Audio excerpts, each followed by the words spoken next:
Calisthenics workouts all need to have three key things if you want them to be effective at building muscle and strength. One is high muscular tension, which is making sure the muscle fibers are under enough stress and load, which is what triggers them to grow bigger. Because our brains only use the minimum number of muscle fibers needed for any movement, we need to take all our sets really close to failure, where our nervous system is forced to use every muscle fiber possible so that they all experience this tension and get forced to adapt and get stronger.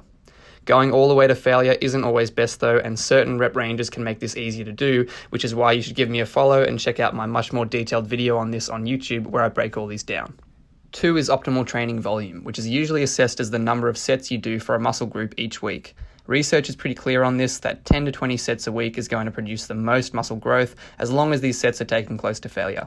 This can be a tricky one to calculate for some compound movements like push-ups and chin-ups that target multiple muscle groups at once, which is where regularly assessing how well your performance is improving and experimenting with less or more volume to find out what works for you is important, because blindly doing too much can actually be a lot worse than doing too little. Coming in third is nutrition, of which the most important components are eating the right amount of calories to either gain or lose weight, depending on your goals, and eating about 1 gram per pound or 1.8 to 2.2 grams per kilo of protein every day.